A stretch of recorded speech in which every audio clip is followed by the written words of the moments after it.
All student. जैसे पढ़ाई वढ़ाई कर रहे हैं कि नहीं कर रहे हैं? हम लोग कौन सा चैप्टर पढ़ रहे हैं केमिस्ट्री में? क्या है चैप्टर का नाम? विद्युत। तो आज का जो हमारा टॉपिक है मेन है ना, ये पूछा जाता है ना, सेल किसे कहते हैं? देखो मैं आप लोग को सेल स्थिरांक बताया था, सेल इसका भी डेफिनेशन पहले बताया था, ठीक है। सबसे पहले यह एक ऐसा पात्र होता है जिसमें हम देखो विद्युत ऊर्जा को रासायनिक अभिक्रिया में या रासायनिक अभिक्रिया को विद्युत ऊर्जा में परिवर्तन कराते हैं। इस पात्र है ना, इस पात्र को क्या बोला जाता है? सेल। समझ में आ रहा है? लिखना पड़ेगा सेल। यह पात्र है, ठीक है। पात्र या पात्र तो समझते हो ना, एक टाइप का बर्तन है, ठीक है। वह पात्र है जिसमें रासायनिक अभिक्रिया को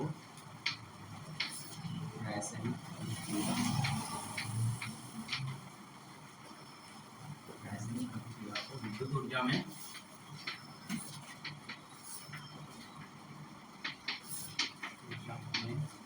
तथा विद्युत ऊर्जा को रासायनिक अभिक्रिया में परिवर्तन करें। विद्युत ऊर्जा को रासायनिक अभिक्रिया में परिवर्तन करा, रासायनिक अभिक्रिया में परिवर्तन कराते हैं, ठीक है। तो परिवर्तन किया जाता है, परिवर्तन किया जाता है। समझ में आ गया? ये पात्र होता है बस, ठीक है, जिसमें क्या किया जाता है? रासायनिक अभिक्रिया को विद्युत ऊर्जा में या विद्युत ऊर्जा को। ये दो प्रकार के होते हैं। पहला विद्युत रासायनिक सेल है ना, ये दो प्रकार के होते हैं, ठीक है। दो प्रकार। इसमें से पहला क्या है? विद्युत रासायनिक सेल, ठीक है, विद्युत रासायनिक सेल। और एक होता है विद्युत अपघटनीय सेल,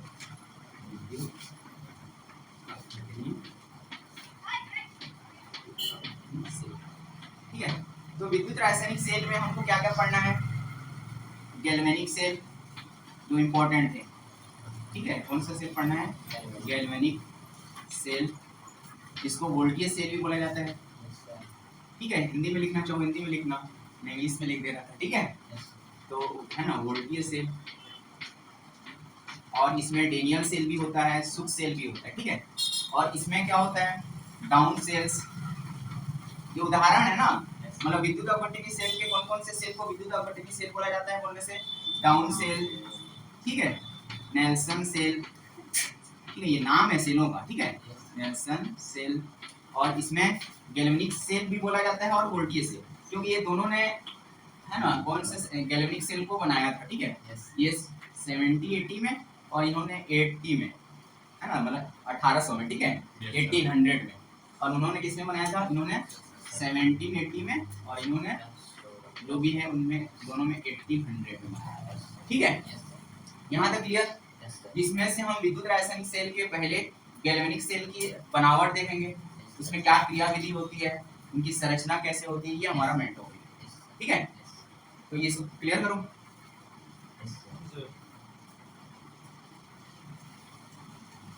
सेलों के नाम याद रखना। गैल्वेनिक सेल कौन सा सेल है बोलना, जैसे कौन सा है? हाँ, और विद्युत अपघटनीय सेल के उदाहरण दो बोलने से या नाम बताइए बोलने से। कौन सा है निकाली? विद्युत अपघटनीय सेल के नाम बताइए बोलने से। विद्युत अपघटनीय का पूछ रहा हूँ, अभी दोनों लिखवाया था ना, आपने एक लिखा, तो लिखे हो तो बताना चाहिए ना। डाउन है कि डाउन? चलो आज का मेन टॉपिक है, क्या है? गैल्वेनिक।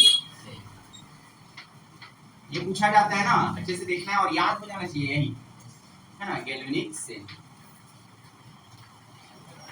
तो ये इसकी संरचना, इसके लिए आपको क्या बनाना पड़ेगा? इसका चित्र बनाना पड़ेगा, डायग्राम, ठीक है। तो गैल्वेनिक सेल में क्या होते हैं? दो पात्र होते हैं, ठीक है। आप लोग डायग्राम सही बनाना, ठीक है। मैं छोटा छोटा बना रहा हूँ क्योंकि बहुत मुझे लिखना भी है, ठीक है। ये एक पात्र है और मान लो यहाँ पे एक दूसरा पात्र है, ठीक है। इसमें विलयन भरा हुआ है, ठीक है। कौन सा विलयन भरा हुआ है? जिंक सल्फेट का, ठीक है, जिंक सल्फेट। इस पात्र में कौन सा विलयन भरा हुआ है? Zinc sulphate. दूसरे पात्र में कौन सा विलयन लेंगे? ये सब पता है क्या? चलो अभी आगे और बताना, ठीक है। ये हो जाएगा आपका, इसमें कौन सा विलयन है? ये इम्पोर्टेंट है ना, ये होगा कॉपर सल्फेट। यहाँ तक क्लियर है ना। गैल्वेनिक सेल में हम दो पात्र लेते हैं, जिसके में पहले पात्र में हम जिंक सल्फेट का विलयन और दूसरे पात्र में कॉपर सल्फेट का विलयन है ना लेते हैं। उसके बाद जिंक सल्फेट में हम एक क्या लेंगे? रॉड लेंगे, ठीक है। इसका लेते हैं, जिंक का ही लेना है इसमें, ठीक है। मतलब इसमें विद्युत धारा प्रवाहित होती हो तो जिंक में होता है कि नहीं? तो ये किसका रॉड है? सपोज जिंक, और जिंक को जेट बोला जाता है। इसके बाद इसमें कॉपर का लेंगे, ठीक है। चलो इंटरेस्ट तो ले लो, लग रहा है पढ़ने में सबको पहले से पता है, आगे का प्रोसेस बताऊंगा। ये हो यहाँ तक, ठीक है। उसके बाद अब यदि हमको देखो ZnSO4 यदि किस अवस्था में है? जलीय अवस्था में, तो क्या होता है? यहाँ तक तो क्लियर है। चलो बताओ आयुष, अभी तो बोल रहे थे इसमें जिंक सल्फेट लेते हैं, इसमें जिंक, आगे का प्रोसेस क्या होता है फिर? इसमें धारा प्रवाहित करेंगे, किसमें? दोनों विलयन में धारा प्रवाहित सल्फेट में, तो अपने जिंक और सल्फेट इधर देखो, ठीक है। अब देखो कोई भी हमको जो पता है कंपाउंड, यदि वो जलीय अवस्था में होती है या जलीय अवस्था में लेते हैं, तो आयनों में क्या हो जाते हैं? अलग अलग हो जाते हैं ना। तो जेड जो है, जेड मतलब जिंक कितने आयन में विभक्त हो जाता है? Zn 2+ आयन में, और सल्फर मतलब सल्फेट जो है -2 आयन। ये क्यों ऐसा हो रहा है? क्योंकि ये जलीय अवस्था, और जलीय अवस्था में आयन अलग अलग हो जाते हैं, ठीक है। तो ये भी ऐसी हो जाएगा। तो ये कौन कौन से में हो जाएंगे? कॉपर 2+ चार्ज रखता है, और ये पता होना चाहिए ना, ये 2 क्यों लिख रहा हूँ और -2 क्यों लिख रहा हूँ, ये पहले ही बता चुका हूँ, अभी एक्सप्लेन यहाँ नहीं करूँगा। यहाँ तक हुआ क्लियर? अब यहाँ ये जो ये इसका रॉड है जिंक का, तो जिंक का रॉड है ये, तो क्या करता है ये जिंक? यहाँ पे तो देखो किसका किसका है, यहाँ पे Zn अलग है, मतलब 2+ चार्ज में अलग हुआ है ना, और इसमें अलग हुआ है SO4 और -2 चार्ज। तो इस रॉड से जो है ये विलयन बस किसको रखना चाहेगा? इस विलयन में जिंक 2+ चार्ज को रखना चाहेगा ना। तो Zn से 2+ हमको कन्वर्ट करना, तो कैसे अभिक्रिया बनेगा?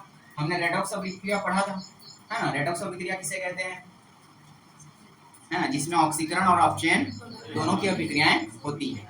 तो अब देखो ये विलयन किसको रखना चाहेगा? कौन से आयन को रखना चाहता है? Zn2+ को। तो Zn2+ हमको कैसे मिलेगा? यहाँ से यदि ये रॉड से, जिंक के रॉड से, है ना, जिंक के रॉड से यदि इलेक्ट्रॉन क्या होगा? ये देखो Zn2+ कब बनेगा? यदि वो इलेक्ट्रॉन क्या करेगा? तो देगा, ठीक है, देगा ना, तो तभी तो ये Zn2+ बनेगा, हाँ या ना। तो अब देखो, अब इस जलीय विलयन में, इस विलयन में कौन से आयन आ रहे हैं? Zn2+ ion. और ये जो इलेक्ट्रॉन क्या कर रहा है? वो इलेक्ट्रॉन क्या कर रहा है? दे रहा है। तो ये इलेक्ट्रॉन जो है किसमें होते हैं? इस रॉड में रहते हैं। इलेक्ट्रॉन किसमें रहते हैं? इस रॉड में रहते हैं। इसलिए इस रॉड की जो आवेश होती है माइनस होती है, इस, है ना, जिंक या रॉड की जो आवेश होती है माइनस होती है। क्यों होती है? क्योंकि जैसे हम विलयन में, जिंक सल्फेट के विलयन में हम जिंक रॉड को क्या किए हैं? डुबा के रखे हैं। तो इलेक्ट्रॉन क्या करता है? देकर, और जिंक 2+ आयन में कन्वर्ट हो जाता है, और जिंक 2+ आयन जो है विलयन में चले जाता है, और रॉड में कौन सा ओनली आयन बचता है? इलेक्ट्रॉन बचता है। तो इसलिए ये रॉड जो है कौन सा आवेश हो जाता है? माइनस। अब हमको ये पता है माइनस रहता है तो हम क्या बोलते हैं? एनोड या कैथोड, 2 टाइप्स के होते हैं ना इलेक्ट्रोड में, एनोड और कैथोड। तो ये माइनस चार्ज है तो क्या होगा? एनोड। ये कैथोड, कैथोड होना चाहिए, हम जैसे पढ़े हैं। लेकिन यहाँ पे देखो अभिक्रिया पे डिपेंड करता है। किस पे डिपेंड करता है? यहाँ पे कौन सी अभिक्रिया हो रही है, ऑक्सीकरण या अपचयन? और यदि ऑक्सीकरण अभिक्रिया हो रही है तो इलेक्ट्रोड को हम जो उसका वैल्यू रहता है उसको हम एनोड में लेते हैं। इसमें लेते हैं ये माइनस चार्ज होते हुए भी ये क्या होगा, आपका एनोड होगा। क्या होगा, समझ में आ रहा है? क्यों हो रहा है, क्योंकि ऑक्सीकरण अभिक्रिया होती है तो उस इलेक्ट्रोड का मान जो होता है क्या लेते हैं हम, एनोड लेते हैं। क्लियर यहाँ तक, समझ में आ रहा है? देखो माइनस आवेश कैसे हुआ है इस रॉड का, उसके बाद इस माइनस वाले को हम एनोड क्यों बोल रहे हैं, कैथोड बोलना चाहिए। तो किस लिए बोल रहे हैं, क्योंकि यहाँ पे जो अभिक्रिया हो रही है, कौन सी अभिक्रिया हो रही है, ऑक्सीकरण अभिक्रिया। ऑक्सीकरण अभिक्रिया हो रही है कि नहीं हो रही है? ऑक्सीकरण अभिक्रिया किसे कहते हैं, याद है? किसी को याद है कि नहीं? बताओ।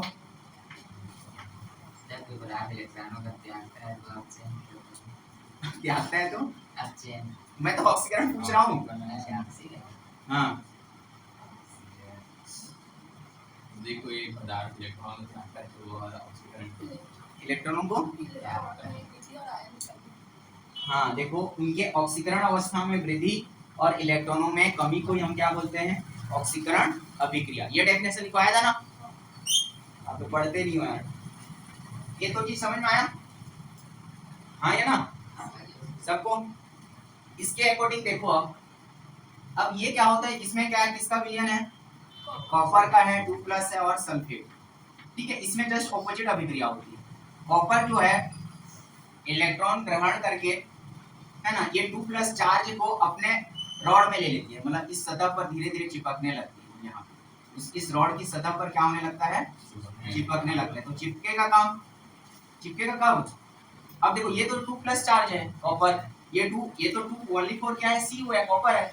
तो ये क्या करेगा, 2+ हटाना पड़ेगा ना उसको, हटाने के लिए कौन सी अभिक्रिया होगी, तो कॉपर 2+ जो चार्ज है 2 इलेक्ट्रॉन ग्रहण करेगा और क्या बनाएगा, कॉपर। ये समझ में आया? इसको कौन सी अभिक्रिया बोलते हैं, और अपचयन होती है तो उसको हम क्या बोलते हैं, इलेक्ट्रोड का मान, अपचयन अभिक्रिया। तो अपचयन अभिक्रिया होती है तो उसको हम क्या बोलते हैं, कैथोड। उसको हम क्या बोलते हैं, कैथोड। लेकिन अब देखो ये जो है इलेक्ट्रॉन ग्रहण करके आवेशित हो जा रहा है प्लस में, है ना, तो यहाँ पे कौन सा आवेश आ जाएगा, यहाँ पे इस रॉड में कौन सा आवेश आ जाता है, धन आवेश। ठीक है, उल्टा हो रहा है कि नहीं हो रहा है, देखो धन को हम यहाँ पे कैथोड बोल रहे हैं और माइनस वाले को एनोड बोल रहे हैं। ठीक है, तो यहाँ तक क्लियर? मतलब उसके बाद इन दोनों पात्र को एक यू आकार के नली से जोड़ा जाता है। ठीक है, इन दोनों पात्रों को क्या किया जाता है, यू आकार की एक नली से जोड़ा जाता है। ठीक है, आप लोग डायग्राम सही बना लेना ना। ठीक है, यहाँ पे विलयन भरा रहता है, मतलब बहुत सारे पदार्थ भरे रहते हैं, जैसे डॉट डॉट करके दिखा देता हूँ। डायग्राम बनाने बोला था, बनाए हैं?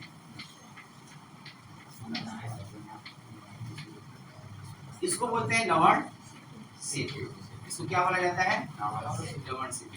और लवण सेतु किसका किसका मिक्सर होता है, मतलब यहाँ पे कौन कौन से पदार्थ रहते हैं, पोटेशियम क्लोराइड रहता है, पोटेशियम नाइट्रेट रहता है और अमोनियम सल्फेट भी रहता है और H2O रहता है। ठीक है, और क्या रहता है, एक पदार्थ है अगर अगर करके।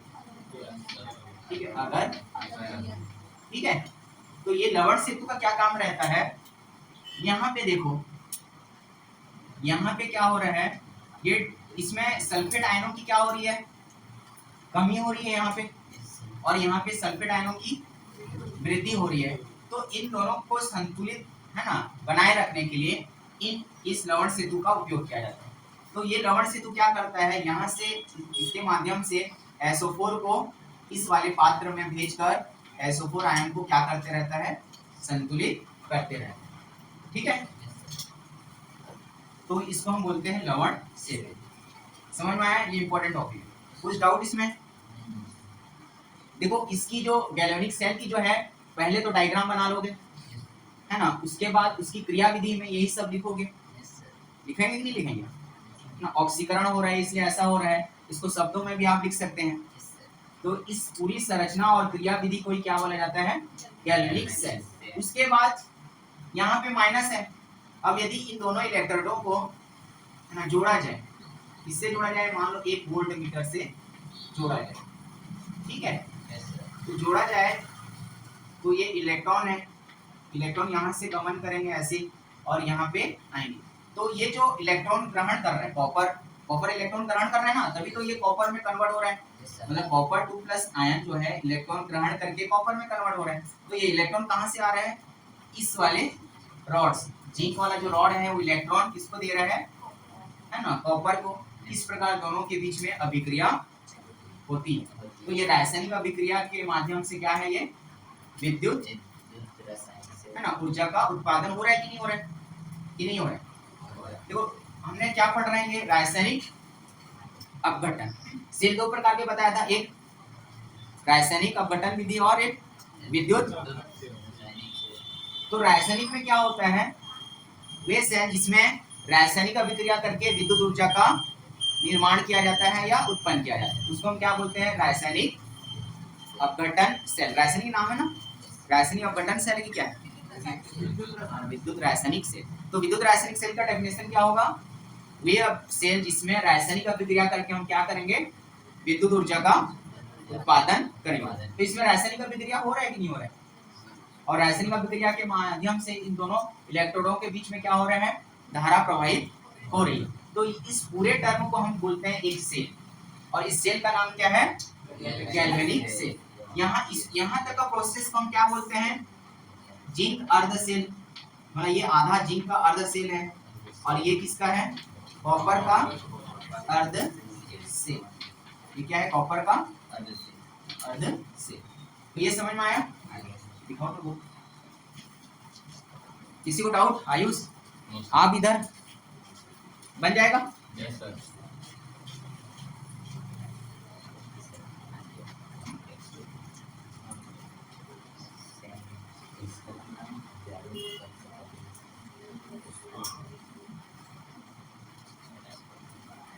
उसके बाद एक और इम्पोर्टेंट क्वेश्चन है ना, लवण सेतु किसे कहते हैं और उसके कार्य लिखना है, ठीक है।